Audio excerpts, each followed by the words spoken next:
Happy morning, ladies and gentlemen.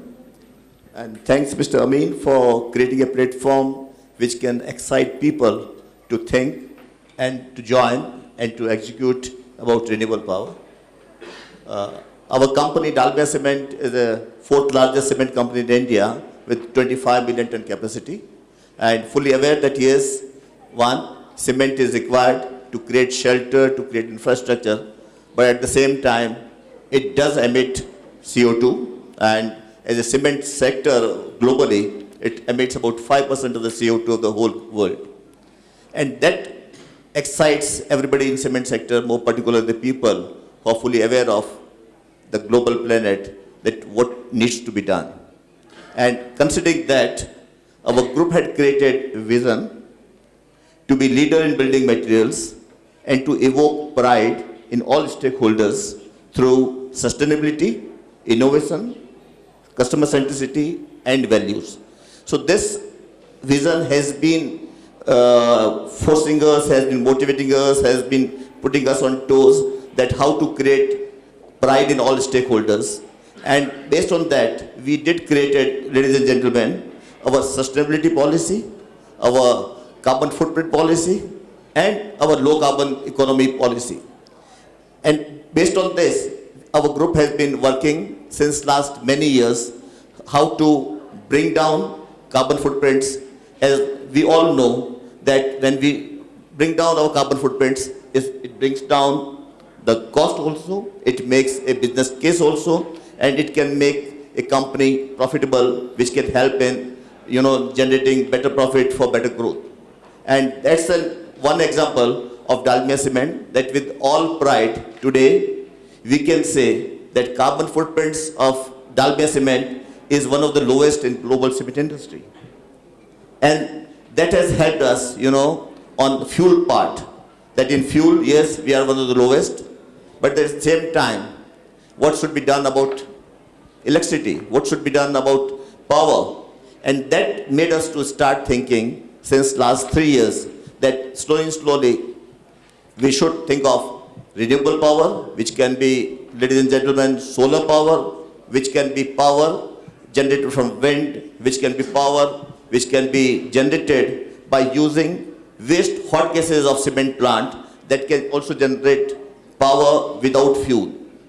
And based on this philosophy, we started working. We started putting up 2 solar power plants. At the same time, we also started now project for generating power from the waste hot gases. So this would enable us at the moment to generate and consume about, after 1 year, about 12 to 13% power from renewable power. Now we have to go for another 90%. And that's, I think, the curiosity which Mr. Amin has. And fortunately, let me tell you, we are in India, and Indian government and the Indian community has created a target of solar power of 175 gigawatt by 2022. And that suggests that each and every corporate, each and every gentleman who has the mindset to make country green and global green, they will have an opportunity to participate in this great journey of solar power, of which even India is also part of Global Solar Alliance. So now, what we have been now thinking, and now we will be we will start our execution, is that we'll be putting up solar power plant for ourselves also. We'll be putting up solar power plant for the utilities also. And that would also help, because at the moment, it may not be possible in next 2 years or so to consume fully the power, solar power which we generate for ourselves. Because cement is a continuous process which needs power all 24 hours, but at the same time, with solar power, it can be for 7 hours, 8 hours. Still worldwide, storage facilities have not so far been successful to store power and to use it. So what our thinking is that we would be generating power, we would be giving it, sharing it with others or with the grid, and then we'll be getting it from the grid.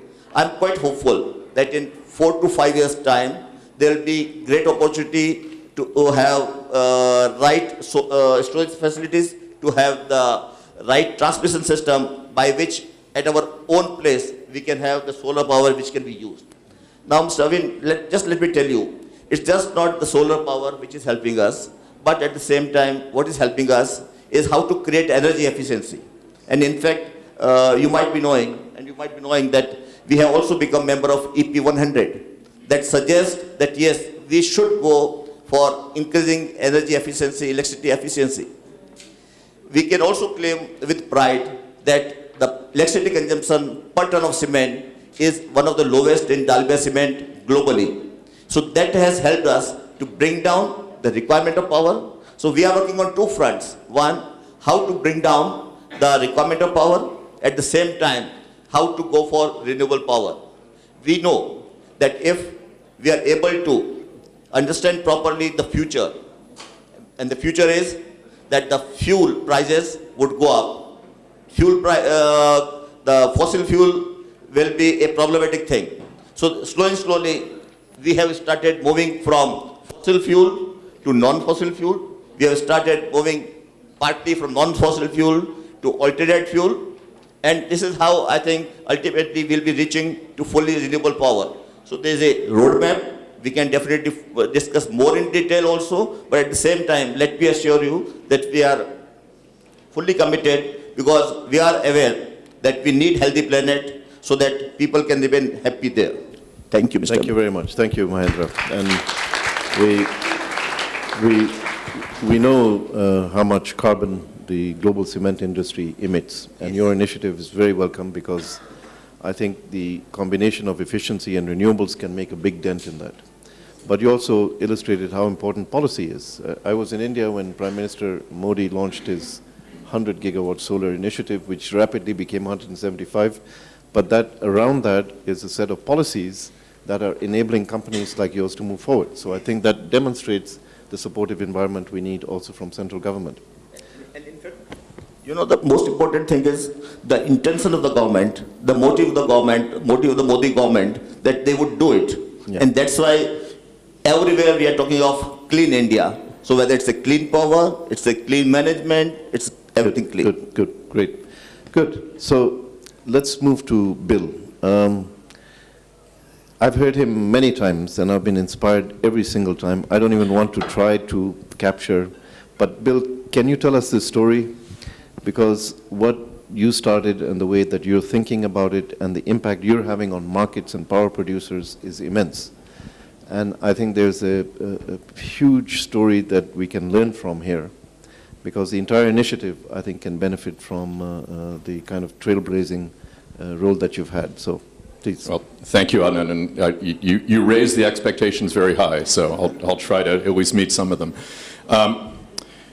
You know, we started at Facebook, and when I was at Google before, a similar path in some ways. That it started with energy efficiency, which I think for almost any business is the place you should start. That's been an approach that has paid dividends and made good economic sense for most sectors for many years. We've built some of the most efficient data centers and servers and computer networking gear and data storage gear in the world. One of the things we did that is perhaps most unusual is not only did we design our own infrastructure and then have it manufactured, we then open sourced those designs. This is something we did about 6.5 years ago. Wasn't my doing by any means, I don't want to take any credit, but I'm proud to work for a company that really thinks about that approach to things like this. We didn't keep it for ourselves, we open sourced it. There's now an open source community called the Open Compute Project of about 300 companies who are collaborating to build more efficient, more sustainable IT infrastructure. So efficiency is great, but we still use, as you said, a significant amount of energy, and we want that energy to be clean. So about 5 years ago, we made a public commitment to, at some point, be powered 100% by clean energy. We actually have still not put a specific date on that because the market is changing so quickly, the technology is changing so quickly that any date we put on it will either be too aggressive or too conservative. So instead we are setting near-term milestones and then marching toward them as fast as we can. So the first milestone we set was for 2015. to have 25% of our energy come from clean sources. We hit 35%.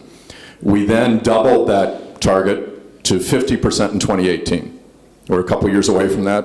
I think there's a pretty good chance we'll hit that. It's ambitious, but we're certainly working hard on that.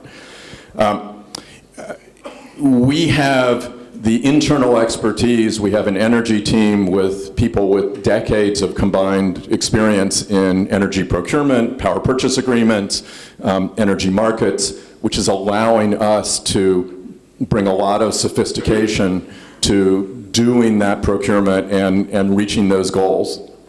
Most companies don't have that. So we also set a goal of trying to work with other companies and with NGOs of various sorts to not just green our own supply, but to help everybody green their supply, to green the grid by scaling corporate procurement. And that's where the Renewable Energy Buyers Alliance really came out. It wasn't just our doing. Again, that was many companies and several NGOs came together and over the last several years have built this alliance, which now has, I think, about 150 companies. It's got 4 major NGOs, the World Resources Institute, World Wildlife Fund, Business for Social Responsibility, and the Rocky Mountain Institute, all involved.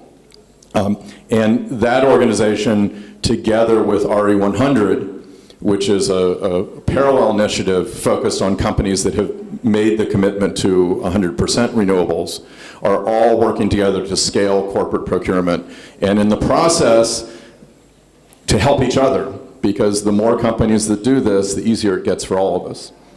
So we are developing white papers, case studies, best practices, so that companies that don't have the decades of expertise and experience actually can learn from those who have blazed the trail, if you will.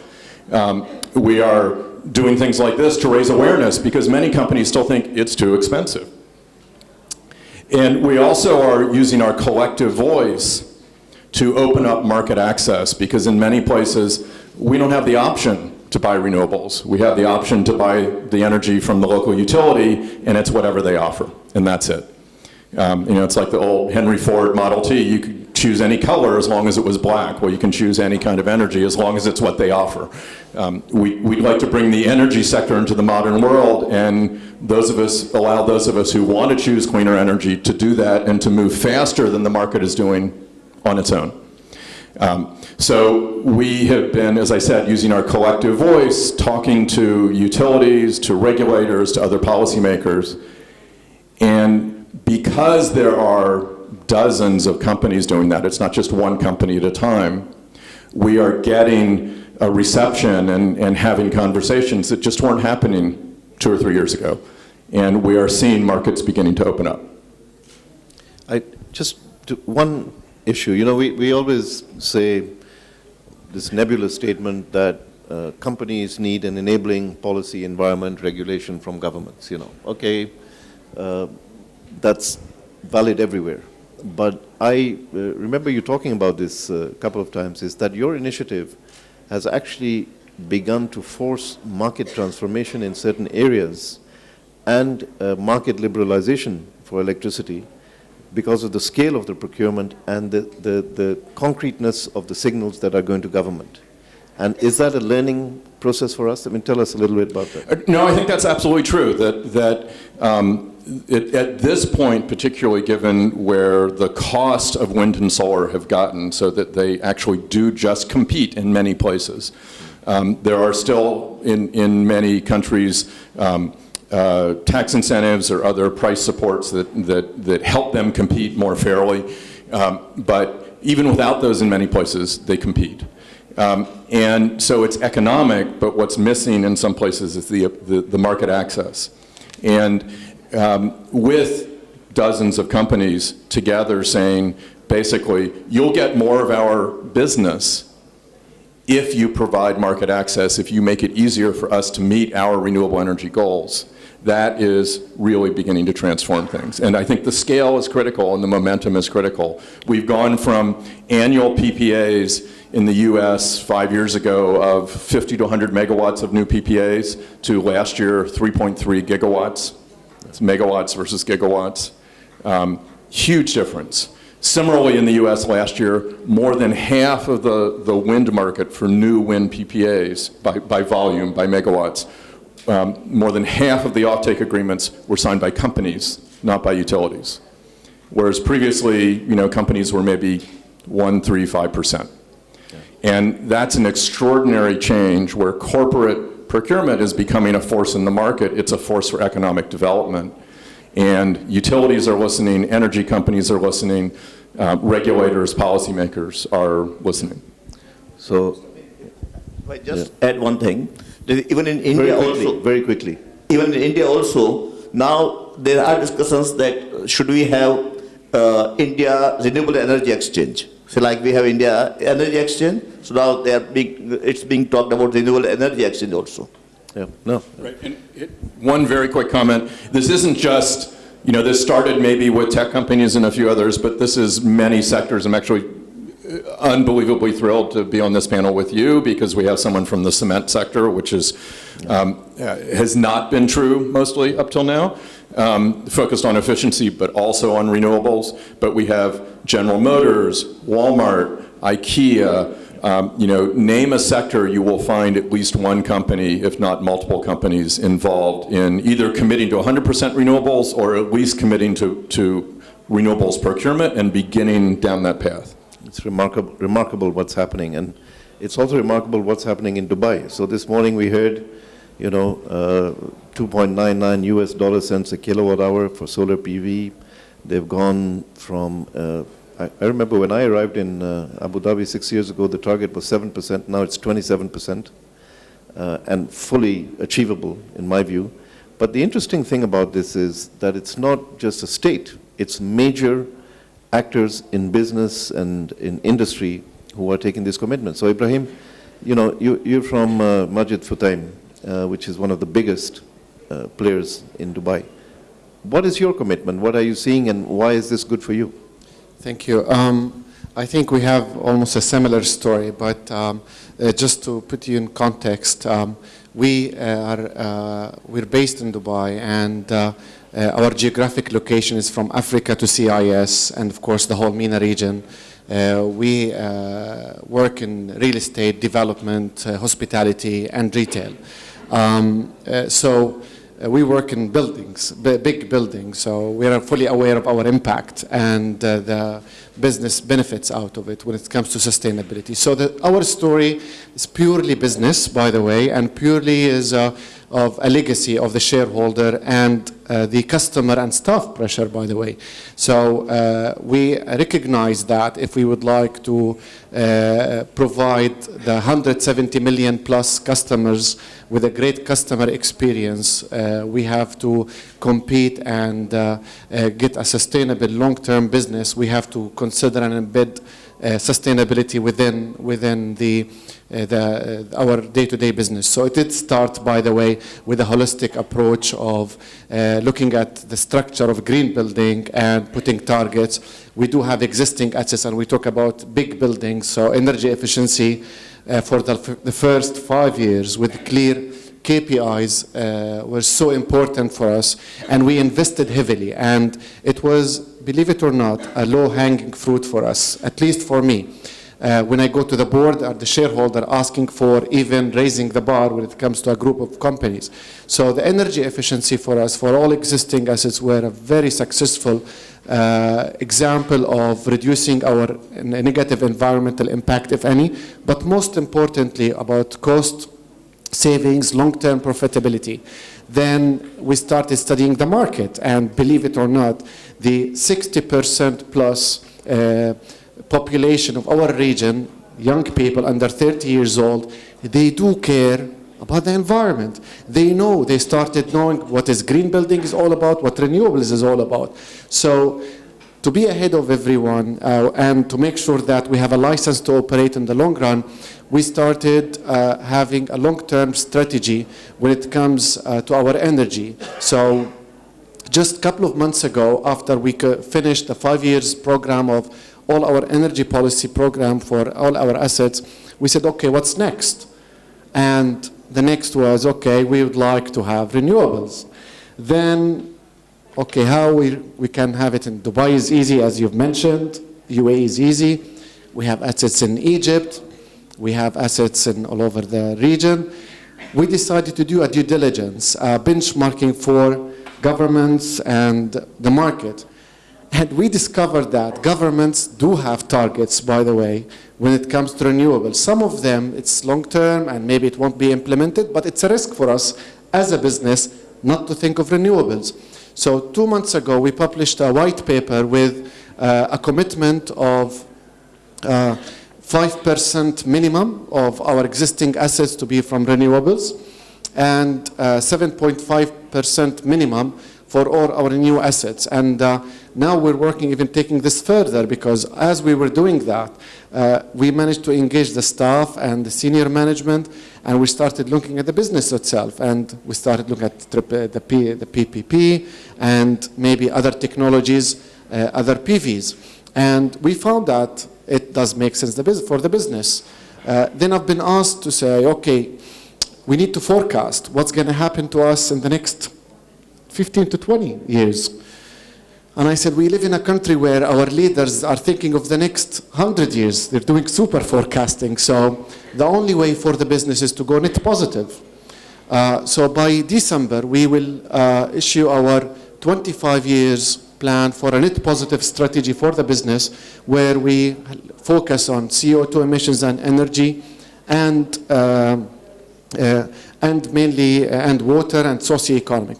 But back to your point about what's going on in Dubai and what happened in Europe maybe in 50 years, it's happening, and you live in the UAE, it's happening maybe in 5 to 10 years. So trust me, we don't have a choice. We don't wait for governments to make a decision. I work with the whole risk managers to do risk when it comes to risk assessments, and you find our CFOs, our risk managers talking about renewables, because there is a bit of a pressure. The development is high, and we're working on it. We're lucky now in the UAE, as you've mentioned, the development, and we're lucky even to have IRENA as in the region. But we still have challenges within the region, other than geopolitical conditions that we face. The infrastructure. So whatever I do in UAE, by law, you talk about policies, by our internal policies, I have to do in Saudi, I have to do in Kenya, I have to do in Kazakhstan.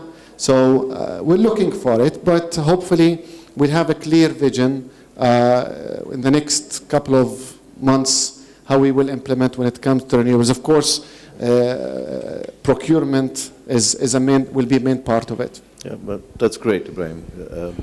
And we can only laud your commitment to the clean energy goal. And I think all three of you have given us a different perspective in a little way.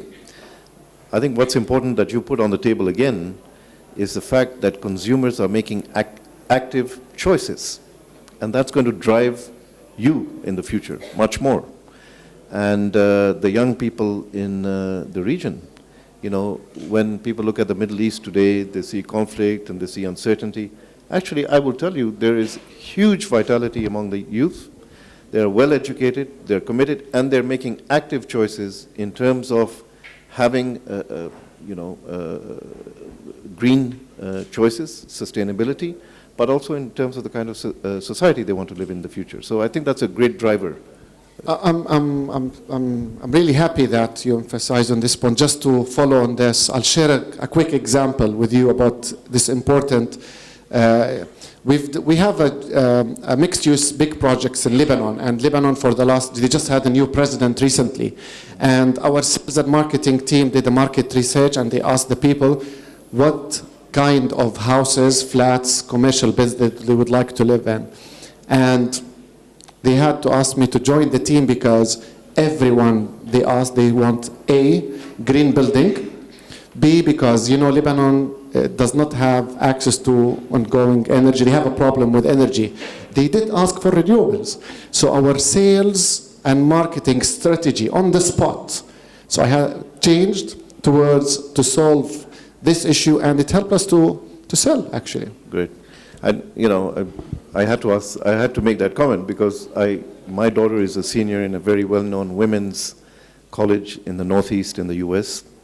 very fierce intellectuals come from that school. And she didn't tell me, but she's a campus editor for Huffington Post, and she recently published her first thing, which was basically saying to my generation that you guys created this problem, and what keeps me awake is that we're going to have to find a solution to this.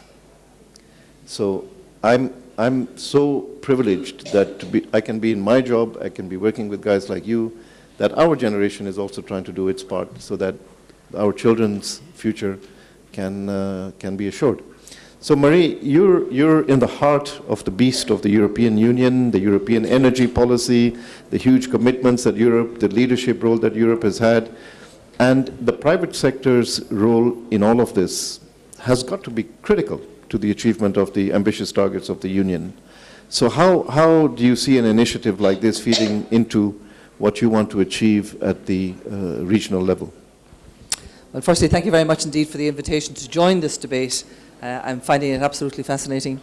And it is true to say that in the European Union, we feel we are advancing rapidly down the road of the energy transition. And what does the energy transition mean for us? It means three things. It means, firstly, giving life to the philosophy of energy efficiency first. And I was so pleased that Mahendra started with energy efficiency, because indeed that is our first fuel in Europe. What energy remains and still is needed must be renewable, that's for sure. And our third philosophy, which underpins both of these, is putting the consumer at the centre of the energy system. And in that context, of course, consumers mean you and me as individuals, but of course it also means corporates, large companies and small companies. So that's a very fundamental element that we have in terms of moving down the road of this energy transition. Specifically in the area of corporates, I think I have to say that in the European Union, for the electricity sector, we operate a liberalised electricity market with unbundling. Yeah. And for those who perhaps don't know about unbundling, this is one of these wonderful notions that the transmission operators are legally separate from generators. So you cannot be at the same time a generator of power and a transmission operator. The transmission operator operates a facility, and then the competition exists in the generation side. So it's a slightly different structure to what operates in other parts of the world. It means that the private sector invests in generation. And the generation capacity in Europe comes from the private sector. It is the private sector that is investing in it. Large financial funds, of course, invest, but we also see corporate entities investing.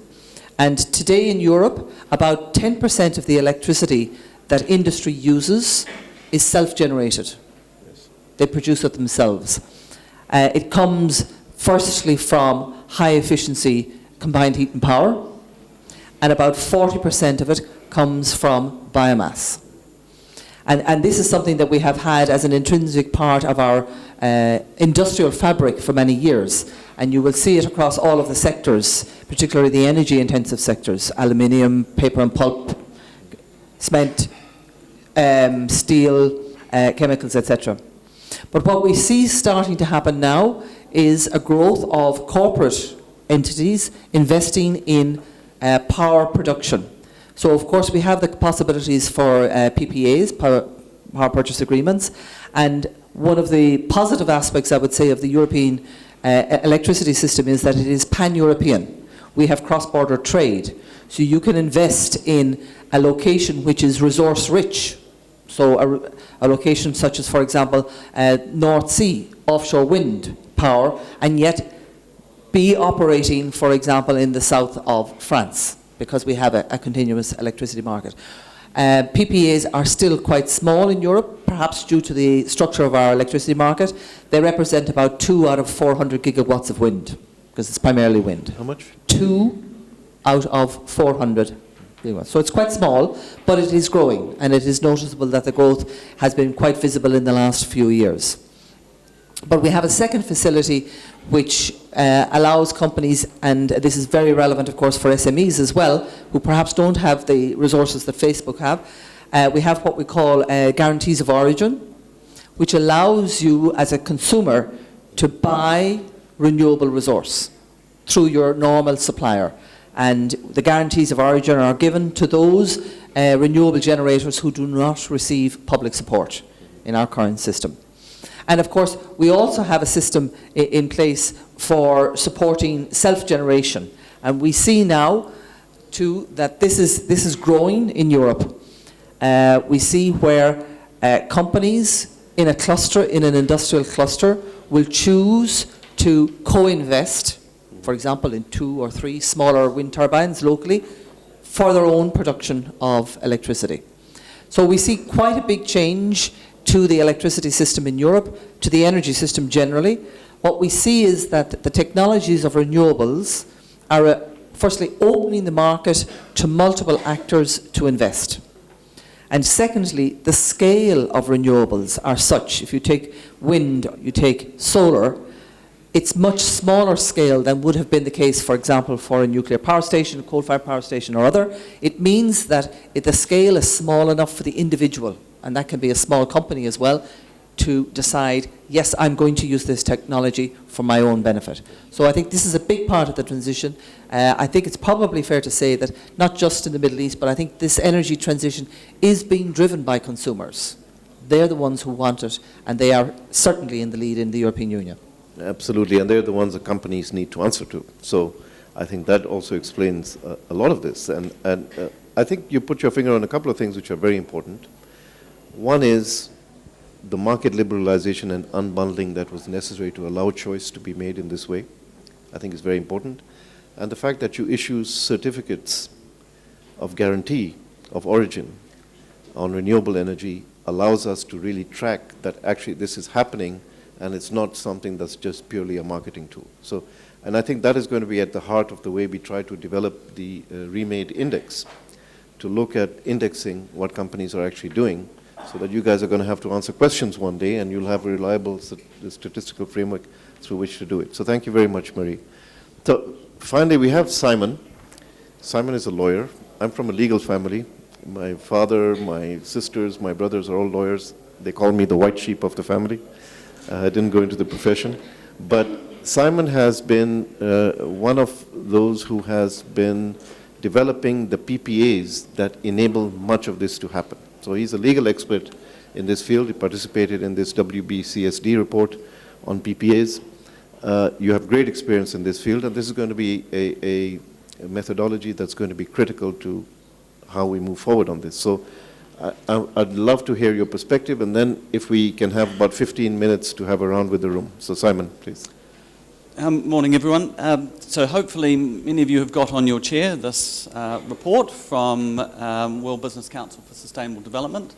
If you want to thank someone for it, you can thank Mariana, who's up the front, and all of the members of the WBCSD, I can never get it right, who participated.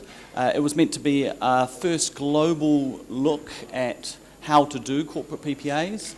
We were actually encouraged not to use the word challenges, which we ignored, because we have to be realistic. As I was talking with Bill before, when corporates begin on this journey, you have to understand what you're taking them from. You're taking them from traditionally procuring on a 1 to 3 year basis, and that was global. Also, when we talk about corporates and users, we shouldn't forget governments and government's own load, and the importance of effectively switching government's own load and province's own load and council's own load to renewable, because when you look at the global makeup of who are the users, they are a big part of this. One of the things which we've touched on today, and I'm a passionate believer in, is open sourcing. There's some fabulous materials outside from IRENA promoting, effectively underpinning all of it is open sourcing. I'm very fortunate to be involved in the Terawatt initiative, which is this initiative which came out of COP21, where again we will end up with an open sourced, blessed by as many lawyers in the land, set of template documents for solar. What we need for corporates, because a lot of the inertia is, how on earth am I going to do this? We need template documents, and we need people like Bill and all of the other major corporates to say, look, this is how I did it, this is what to use. But I also always like to look at the future. So just touching very quickly on 4 points. Next sector to go, mining. We've always sat there for many years going, the miners are going to come, they're going to come. They're coming now. What they're being driven is driven by cost, they're driven by power quality and technology, where we're seeing some really interesting modular solar, removable solar, batteries and microgrids, which work for the miners in the remote environments. The one I'm most excited about is agriculture.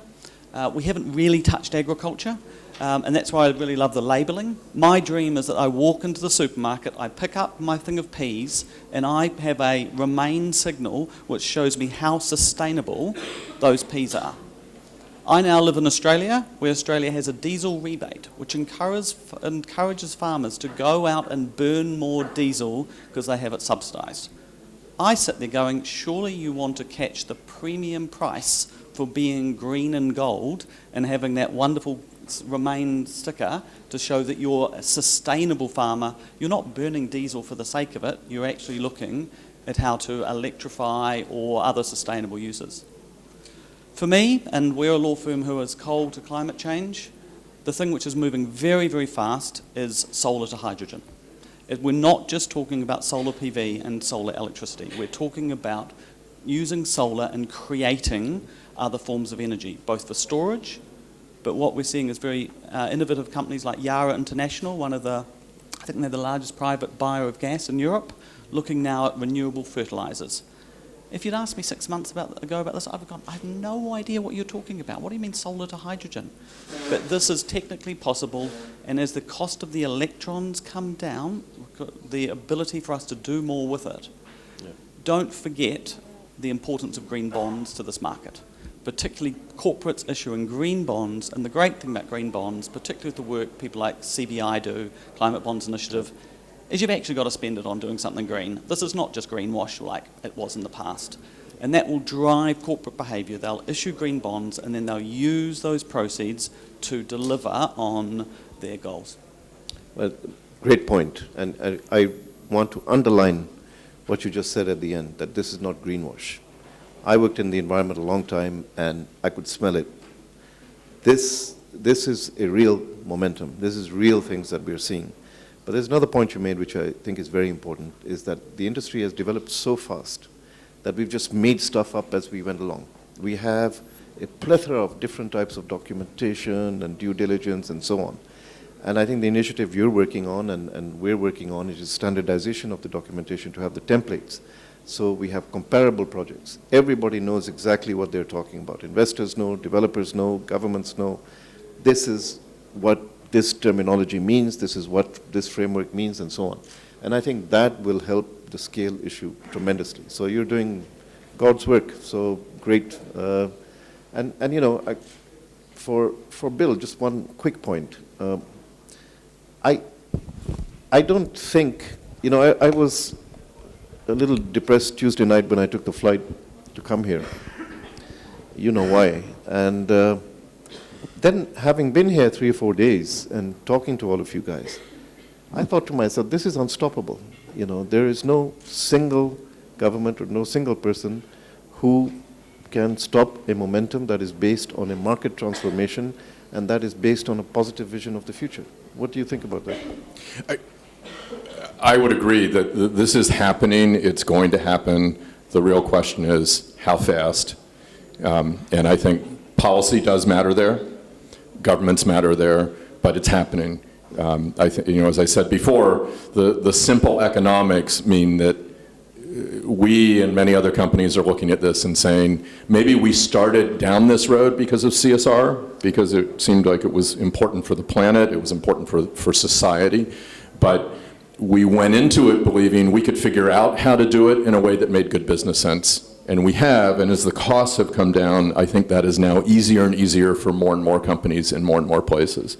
And I've said this before, I think a few years ago, most companies were asking, why would I do this? It seems like a lot of work, it probably costs me extra money, and I think today, if you're not doing it, you should really be asking yourself, why not? And then you should go off and do it.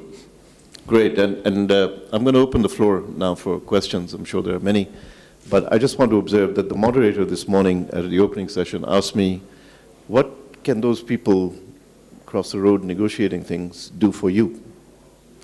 My reply was going to be, if I had been given the time, is they need to ask us what we can do for them. Because what is happening here is the transformative thing.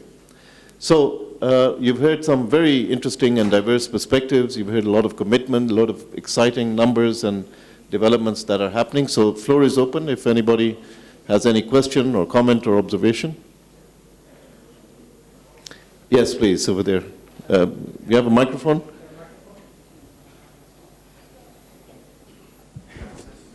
If we don't have a microphone, you're going to have to shout.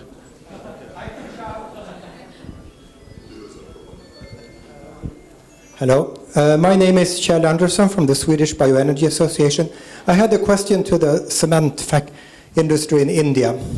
I believe that you must have big furnaces to make the cement, but you talked about, and there you can't use electricity, I'm sure, but you use some kind of fuel. But you mainly talked about electricity. So my question is, what kind of fuels do you use in your cement furnaces? You're on the spot, Mahendra.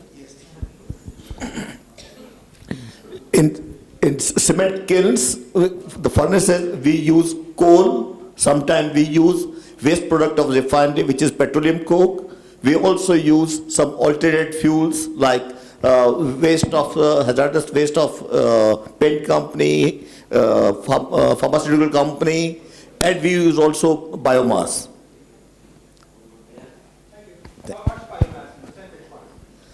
Percentage-wise, exactly, it may be only 2 to 3%, but now government has come out with a legislation that whoever generates this waste, they have to pay and they have to make it a proper arrangement. So I'm sure that maybe by 2019, cement companies will be able to use 6 to 7% biomass as a alternate fuel.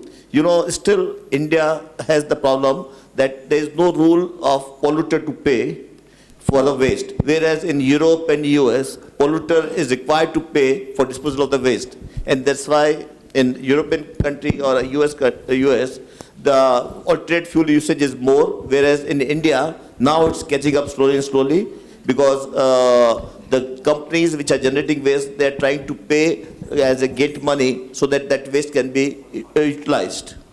Thank you. Thank you, Mahendra. We have this gentleman here and then the gentleman at the back. Oh, yeah, okay, reverse the order. Thank you very much. Sorry. Gunnar Boye Olsen, International Network for Sustainable Energy. I think it's great what you're doing and all the examples that we've seen from large companies, but how do we get the smaller companies involved? The millions of smaller companies also need to transition. Should they be part of this 100% renewable network that you presented, or how do we actually engage them? What's your idea of that? Thanks. I'm very happy to start on that. You actually stole my last point, which I didn't get to say, which is around aggregation. There's been a very interesting example out of the Netherlands in the last few weeks. Hi? Sorry. There's been a very interesting example out of the Netherlands in the last few weeks in terms of a club of companies. I totally agree with you. This is not just a club for the very largest companies. We have to enable SMEs and people of all scales to participate in this. It will be helped by having the templates and reducing both down transaction cost and fear about doing this. And that there are various initiatives which are looking to come together. We're seeing that cities can play a very key role. So one of the most high-profile ones recently was the city of Melbourne in Australia, which clubbed together with universities, corporates, including banks, and effectively aggregated quite a lot of very small load into something which was large enough. And that is, to me, one of the key challenges and initiatives for us is to come up with how best to do that. It is one of the things we must recognise is it's different in virtually every country because the electricity system is local.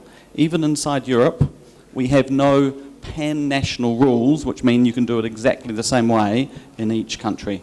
So that is, again, one of the challenges for small to medium enterprises to effectively help them navigate through that. Right. Thank you very much. But if I may, I think a second issue, because you know, we talk about SMEs, for example, but SMEs are small people like us as well. And I think that's where the guarantees of origin is a hugely useful instrument. It's very simple. You can just take it as part of your tariff. So it's a choice. And I just give as one illustration, 77% of consumers in Luxembourg buy renewables. And there is no renewable production in Luxembourg. In fairness, there's no energy generation in Luxembourg either. But it's just an illustration of, you know, people speaking with their wallets in a very vocal and loud way. It's a great example. I always find it inspiring. Consumers in Germany actually choose the more expensive option for their utility and for their power. Gentleman over there, please. Yes, yes, please.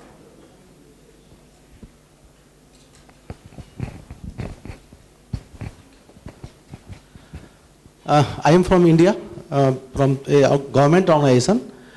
There is some apprehension that government is not going for, there is apprehension in government, but I am from Delhi Metro Rail Corporation, where we have signed a PPA. We are going through PPA mode, and we are using all our metro roofs, because land is not required in that. Roof is already available for all the elevated stations. We are putting on all the roofs, all the depots, all the metro parking systems for converting this solar energy, making solar energy, and we are signing PPA for 25 years, so that we are securing our this thing also. Great. And we are giving them guarantee that we'll purchase the power, and almost in earlier 1.5 year we have installed a capacity of almost 10 megawatt, and we have got a target of 50 megawatt in next 2 to 3 years. My question is to Mr. Singhi also, that you are making this solar energy. Now you are what land you are using? Are you giving land, or you are using roofs for the solar energy?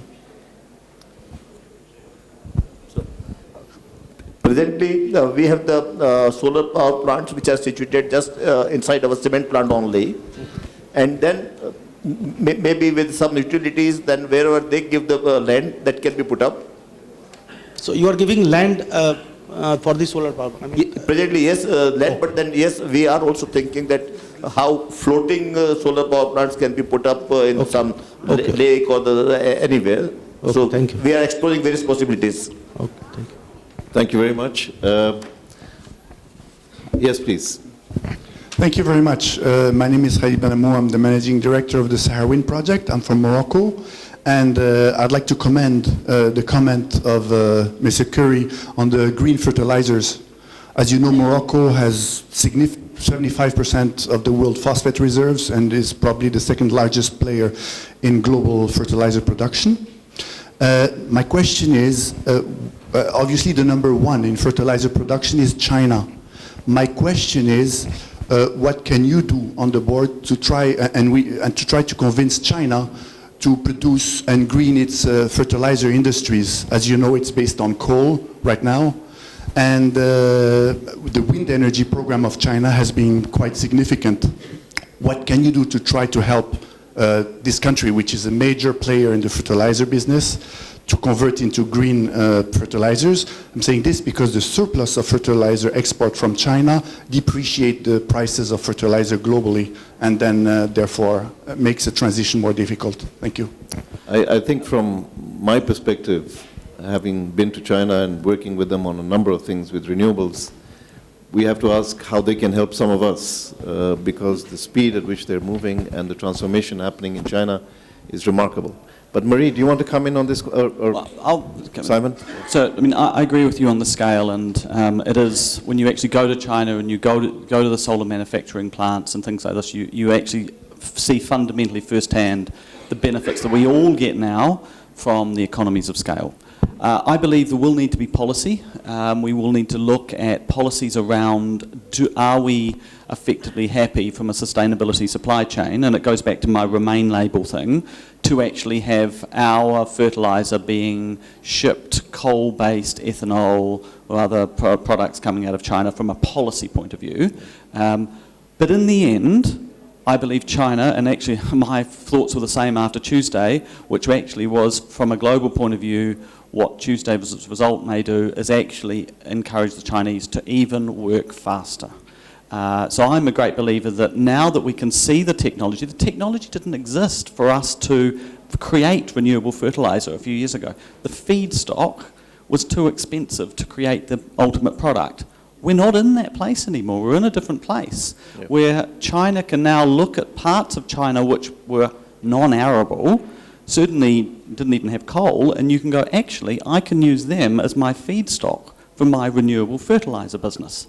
Now that's to me how much we've driven the change, again, from those very large-scale solar PV manufacturing plants, actually open up the window for us to do something more. Yeah, great. Thank you very much. If I may, specifically on that one, in the course of these few days, we'll also be talking about mission innovation.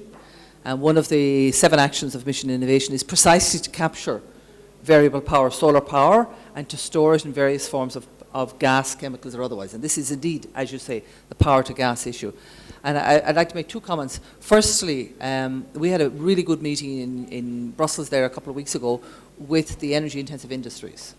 And I have to say that I am hugely impressed with the innovation that's happening in energy-intensive industries, both in terms of their energy efficiency, but also the carbon reuse.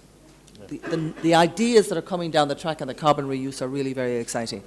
The message, though, we're getting on this issue of, shall we say, power to gas of the various forms is that we have a technology step in the middle that collectively we could all work on, and that is reducing the technology cost of the electrolysis step as a single entity to bring down the overarching technology driver movement. If we can get that step, cost reduction, then I think we can really make this a reality for all of the sectors, not just for fertilizers. It can be for refining, it can be for the food industry. I mean, you radically change the system if you do that. So I think that's one very precise technology area that we need to put some effort into. Yeah. Well, thank you very much, Marie. I think we've basically run out of time, but we have 2 more panels, so you have ample opportunity, because the next one is going to be talking about decarbonization and what are the different pathways for that. So I think there's still a lot to talk about, but I'd like to thank the panel. Honestly, I'm always inspired by people like the ones we have on this panel at the frontiers of what's happening. And in the end, I think that the transformation that's going to happen, that is going to keep us in a climate-safe world, is going to happen as a result of ingenuity, innovation, investment, and people looking at the positive case of how we decarbonize, rather than a legal framework that penalizes people for carbon emissions. It's the positive approach to how do we keep a safe world. And that's an approach that generates employment, generates prosperity, generates investment, and takes us all to a sustainable future. So thank you all for participating in this discussion, and let me thank the panel once again, and please join me in